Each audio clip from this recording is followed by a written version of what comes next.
요한일서 2장 12절에서 17절 말씀을 한 절씩 교독하시고 마지막 절은 함께 읽겠습니다.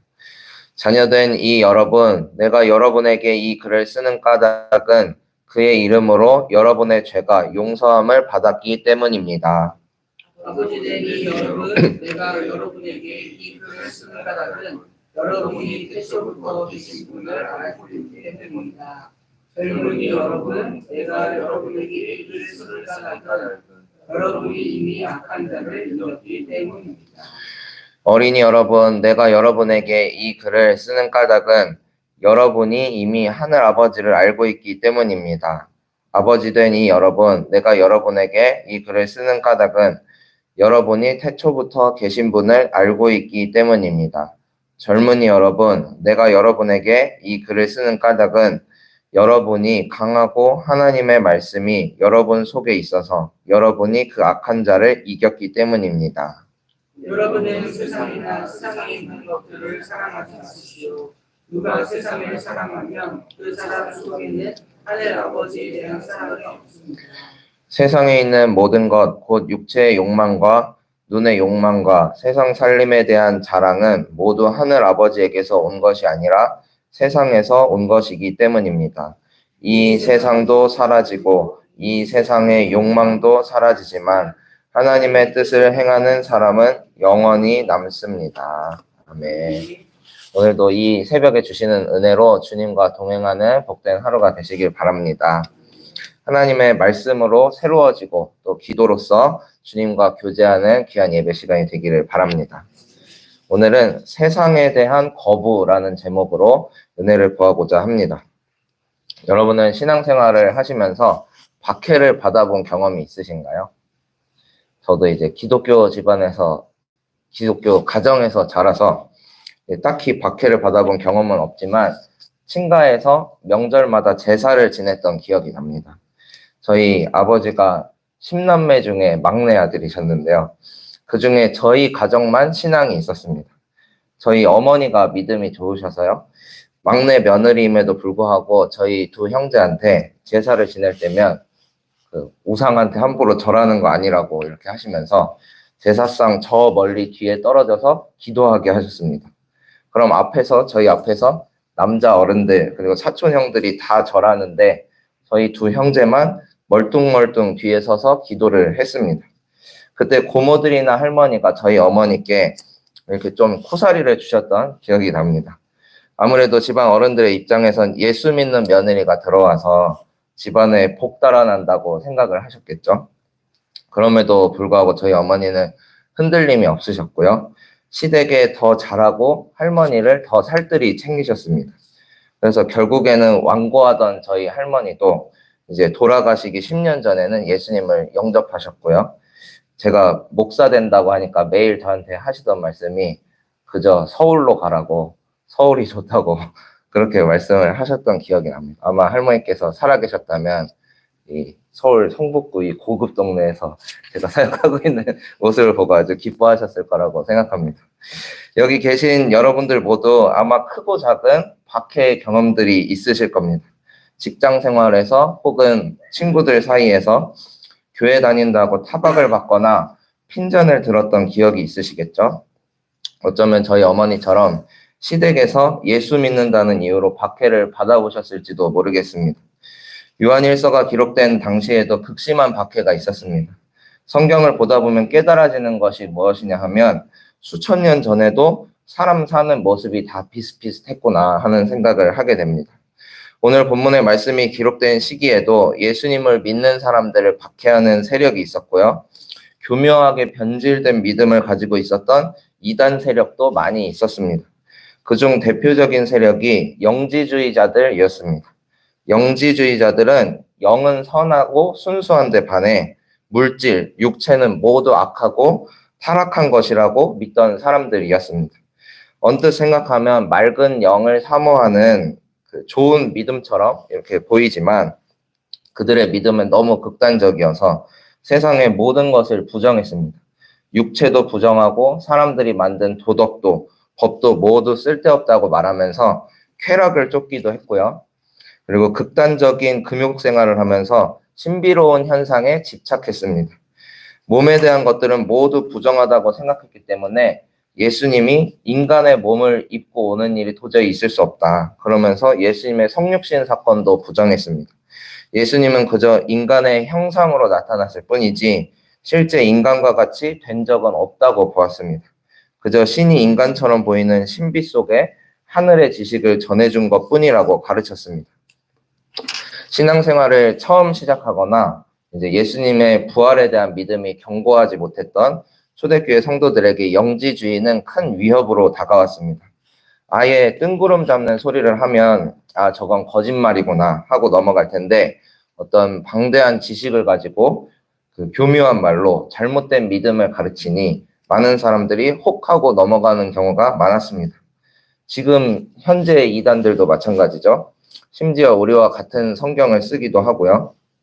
뭐 비유풀이, 뜻풀이라고 하면서 이렇게 블록이 딱딱 맞아 떨어지듯이 이 말씀은 이런 뜻입니다. 이 문장에는 이런 속뜻이 있습니다. 이렇게 하면서 뱀과 같은 혀로 성도들을 유혹합니다. 교회에서 다 들었던 내용 같은데 왠지 우리 목사님보다 더 명쾌하고 박학다식해 보여서 이단을 쫓아가는 경우도 많습니다. 하지만 성경을 속 시원하게 해석하는 일보다 더 중요한 건 말씀대로 살기 위해 몸부림치는 것입니다. 성경에 대한 해석은 시대에 따라서 계속해서 변하죠. 마치 그 코페르니쿠스라는 과학자가 지동설을 주장하기 전까지 온 세상 사람들이 태양과 우주는 지구를 중심으로 돌고 있다고 착각했던 것처럼 성경에 대한 해석도 계속 역사 연구가 이루어지고 있고요. 우리 인류의 이해의 폭이 넓어지는 만큼 주류 신학도 계속해서 변하고 있습니다. 문맥에 맞지 않는 한 문장을 꼬집어서 별난 주장을 내세우는 이단들의 행보는 어찌 보면 굉장히 유치해 보입니다. 그럼에도 불구하고 마음이 약해지고 상황이 여의치 않으면 미혹의 영이 우리를 사로잡을 때가 있습니다. 그때마다 하나님의 말씀 위에 굳건하게 서서 믿음을 지켜나가는 우리 모두가 되기를 소망합니다. 하나님과 끊임없이 교제하며 기도하기에 힘쓰고 교회 안에서 사랑을 나누면서 서로의 믿음을 든든히 세워주기를 바랍니다. 지금 우리의 바람처럼 사도 요한도 교회가 온전한 믿음을 지켜내기를 원했습니다. 신비로운 것을 가지고 있는 척 입으로는 청산유수처럼 떠들어대지만 실상은 공갈빵처럼 텅텅 비어있는 그 영지주의자들과 구별된 삶을 살아야 한다고 외쳤습니다. 2장 5절 6절과 같이 말하는데요. 함께 읽어봤으면 좋겠습니다. 2장 5절 6절입니다. 누구든지 하나님의 말씀을 지키면 그 사람 속에서는 하나님께 대한 사랑이 참으로 완성됩니다. 이것으로 우리가 하나님 안에 있음을 압니다. 하나님 안에 있다고 하는 사람은 자기도 그리스도께서 사신 것과 같이 마땅히 그렇게 살아가야 합니다. 아멘. 믿음을 입으로 설명하는 것보다 훨씬 더 중요한 것이 있는데 그건 바로 하나님의 말씀을 지키며 사는 것이라고 말하고 있습니다.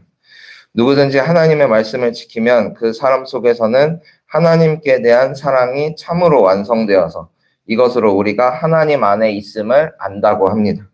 이렇듯 그리스도인의 그리스도인됨을 증명하는 비결은 오직 그리스도인의 삶뿐입니다.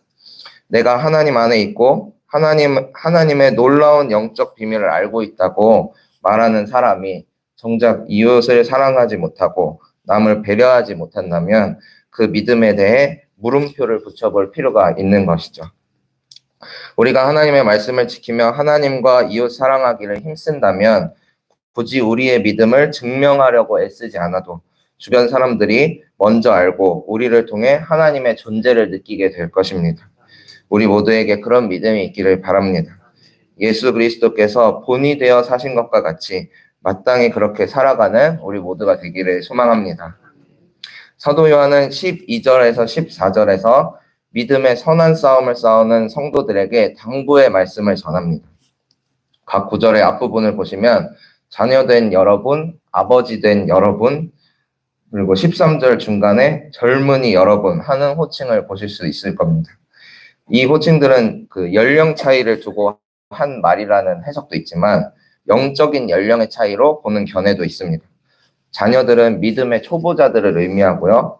믿음이 장성하여 교회 사역에 책임을 맡은 사람들을 아버지로, 믿음의 지식과 체험을 가지고 교회의 초석이 된 사람들을 젊은이로 칭하고 있습니다.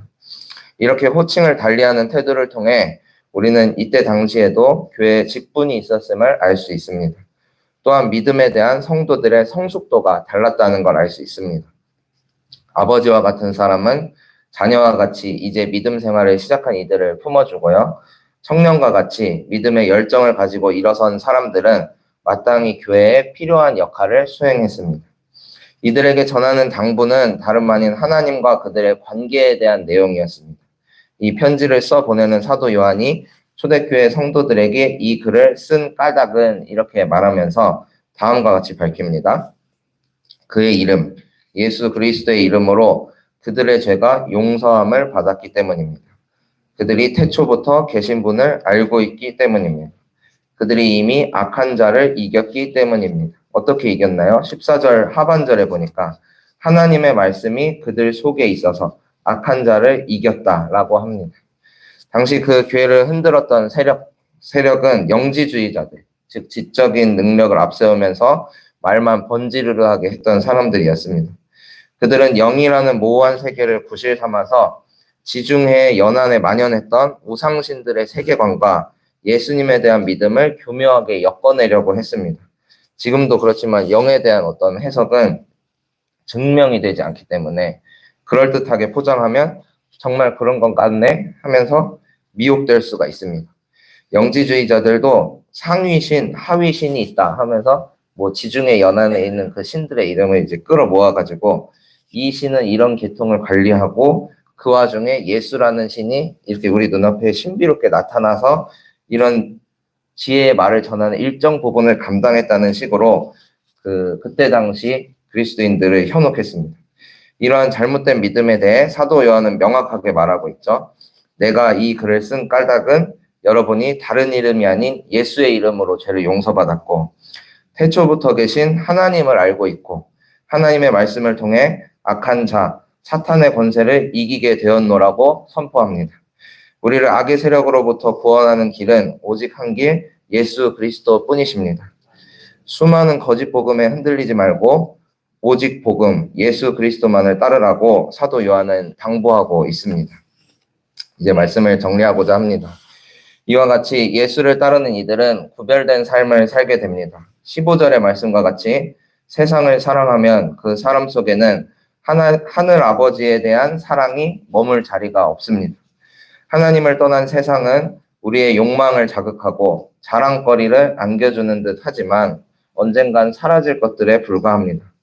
그러나 예수 그리스도 안에서 하나님의 뜻을 행하는 사람은 영원히 하나님과 함께 거하게 됩니다. 모든 어두움을 물리치고 빛 가운데 거하게 됩니다. 이러한 은총이 우리 모두에게 임하기를 소망합니다. 마치 어두움 속에 있다가 불이 확 밝아지면 적응하는 데 시간이 걸리죠. 눈살이 찌푸려지고 그 순간이 불편하게 느껴집니다. 하지만 이내 내 눈이 적응하여 사방을 둘러보게 되면 어두움 속에 있을 때 전혀 느끼지 못했던 아름다움과 감격을 누리게 됩니다. 아, 이게 진짜 세상이구나.